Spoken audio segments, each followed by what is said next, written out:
আসসালামু আলাইকুম viewers, Sabinus কিচেনে তোমাদের স্বাগত জানাই।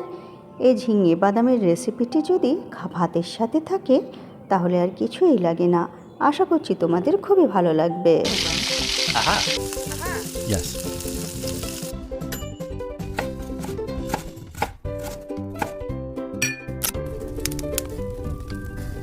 Wow.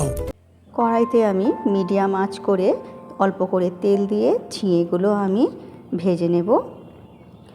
যে কোনো মাটির কড়াইতে বা মাটির হাঁড়ি রান্না করলে মিডিয়াম আঁচে রান্না করতে হয়, না হলে হাঁড়িটা ফেটে যাবে বা ধরে যাওয়ার ভয় থাকে, তাই তোমরা মিডিয়াম আঁচে রান্না করবে।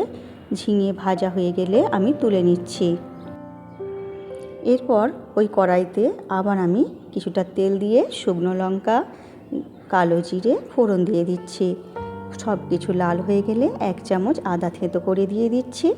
আদা কিছুক্ষণ ভেজে নিয়ে এরপর অল্প করে একটু পানি দিয়ে দেব, মশলাটা না জ্বলে যাওয়ার জন্য। পরিমাণ মতো লবণ, অল্প করে একটু লঙ্কা গুঁড়ো দিয়ে দিচ্ছি, অল্প করে একটু হলুদ গুঁড়ো দিয়ে দিচ্ছি, 1 চামচ ভাজা জিরে গুঁড়ো, 1 চামচ ভাজা ধনে গুঁড়ো। মশলা কিছুক্ষণ আমি কষিয়ে নেব।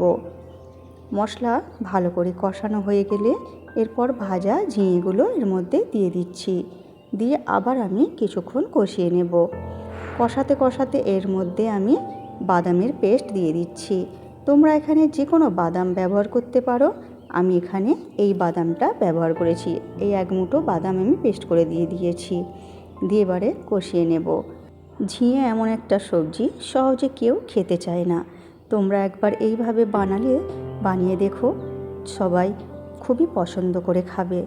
এরপর ভালো করে কষানো হয়ে গেলে এর মধ্যে আমি এবারে অল্প করে একটু পানি দিয়ে দেব, ভালো করে নেড়ে দিয়ে এরপর এর মধ্যে আমি একটা মাঝারি সাইজের টমেটো পেস্ট করে দিয়ে দিচ্ছি, অল্প করে একটু চিনি দিয়ে দিচ্ছি, আর 1 চামচ কাঁচা সর্ষের তেল এর মধ্যে আমি দিয়ে দিচ্ছি, দিয়ে এরপরে ঢেকে দেব, ঢেকে হতে দেব। মিডিয়াম আঁচে রান্না করে নেব, মাঝে মাঝে একবার ঢাকনা খুলে নেড়ে দেব। মাটির কড়াইতে রান্না করলে তলা ধরে যাওয়ার ভয় থাকে, তাই তোমরা মাঝে মাঝে খুলে নেড়ে দেবে। এরপর এই রকম মাখা মাখা করে নামিয়ে তোমরা পরিবেশন করো ভাত রুটির সাথে। আমার রেসিপিটি ফেসবুক থেকে দেখলে ফলো করে দিও, ইউটিউব থেকে দেখলে সাবস্ক্রাইব করে পাশে থেকো।